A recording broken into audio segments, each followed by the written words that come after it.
नमस्कार मित्रों, आपका हमारे चैनल में फिर से स्वागत है। आज हम वेदों से एक विस्तृत और आकर्षक कहानी के बारे में जानेंगे जिसमें त्याग, विनम्रता और धर्म की अंतिम विजय के विषय शामिल हैं। यह राजा महाबली और भगवान विष्णु के वामन अवतार की पौराणिक कहानी है। हमारी कहानी महाबली के सुखी और समृद्ध राज्य से शुरू होती है, जो एक शक्तिशाली और दयालु राक्षस राजा था, जिसने पृथ्वी पर बुद्धि और निष्पक्षता से शासन किया था। महान भक्त प्रहलाद के वंशज महाबली अपनी उदारता, न्याय और अपनी प्रजा के प्रति अटूट भक्ति के लिए पूजनीय थे। उनका राज्य अपनी समृद्धि, शांति और सद्भाव के लिए जाना जाता था और लोग बिना किसी डर या अभाव के रहते थे। असुर होने के बावजूद महाबली एक न्यायप्रिय और दयालु शासक थे, जिन्हें उनके लोग बहुत प्यार करते थे। उनकी प्रसिद्धि दूर दूर तक फैली हुई थी। स्वर्ग में भी उनकी प्रसिद्धि फैल गई और देवताओं को उनकी लोकप्रियता और बढ़ते प्रभाव से ईर्ष्या होने लगी। देवताओं के राजा इंद्र को महाबली की शक्ति से खतरा महसूस हुआ और उन्होंने राक्षस राजा के बढ़ते प्रभुत्व को रोकने के लिए भगवान विष्णु की मदद मांगी।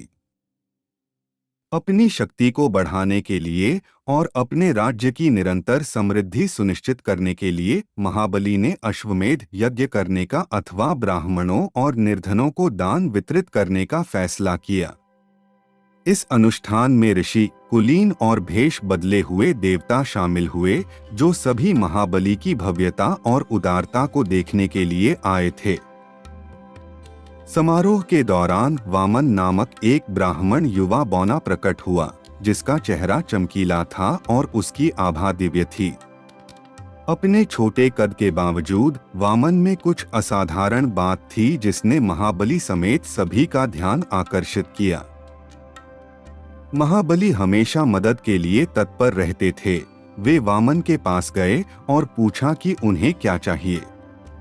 वामन ने विनम्रता और शालीनता के साथ एक सरल वरदान मांगा, मेरे कदमों के अनुसार मुझे 3 कदम के बराबर धरती का भाग दो। अनुरोध की विनम्रता से आश्चर्यचकित होकर महाबली ने हंसते हुए वामन को आश्वासन दिया कि वह और भी मांग सकता है। लेकिन वामन अड़े रहे और कहा कि उन्हें 3 पग में ढकी जा सकने वाली भूमि से अधिक कुछ नहीं चाहिए। वामन में दिव्य उपस्थिति को महसूस करते हुए महाबली के गुरु शुक्राचार्य ने उन्हें चेतावनी दी कि वे जल्दबाजी में कोई वादा न करें, क्योंकि युवा ब्राह्मण कोई और नहीं बल्कि स्वयं भगवान विष्णु हैं। चेतावनी पर ध्यान न देते हुए और अपना वचन निभाने की प्रतिबद्धता से प्रेरित होकर महाबली ने वचन पूरा किया। उन्होंने एक औपचारिक बर्तन से वामन के हाथों में पानी डाला, जिससे उन्हें वरदान मिल गया। वरदान मिलते ही वामन का आकार बढ़ने लगा और वह एक विशाल रूप में परिवर्तित हो गया, जिसने पूरे ब्रह्मांड को घेर लिया। यह भगवान विष्णु का वामन अवतार था। अपने विशाल रूप में वामन ने अपना पहला कदम रखा, जिसने पूरी धरती को ढक लिया। अपने दूसरे कदम से उन्होंने स्वर्ग को नाप लिया। तीसरे कदम के लिए कोई जगह नहीं बची थी। वामन ने फिर महाबली की ओर रुख किया और पूछा कि उन्हें अपना तीसरा कदम कहाँ रखना चाहिए। यह महसूस करते हुए कि वे अपना वादा पूरा नहीं कर सकते, महाबली ने विनम्रतापूर्वक सिर झुकाया और तीसरे कदम के लिए अपना सिर पेश किया। वामन ने महाबली के सिर पर अपना पैर रखा, जिससे वह पाताल लोक में चला गया। हालांकि महाबली की अटूट भक्ति, त्याग और धार्मिकता को पहचानते हुए भगवान विष्णु ने उसे वरदान दिया।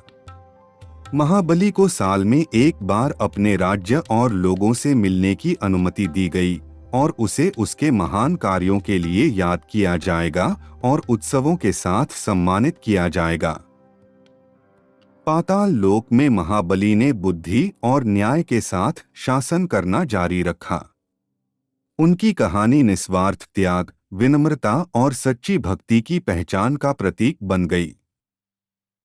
महाबली की विरासत को हर साल ओणम के त्योहार के रूप में मनाया जाता है, मुख्य रूप से भारतीय राज्य केरल में।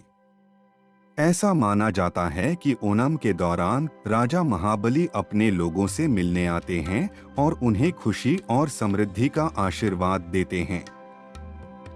इस त्योहार में भव्य दावतें, पारंपरिक नृत्य, नाव दौड़ और फूलों की सजावट होती है, जो महाबली के सुनहरे शासन की खुशी और समृद्धि को दर्शाती है। महाबली और वामन की कहानी विनम्रता, त्याग और भक्ति के मूल्यों पर एक गहन पाठ है।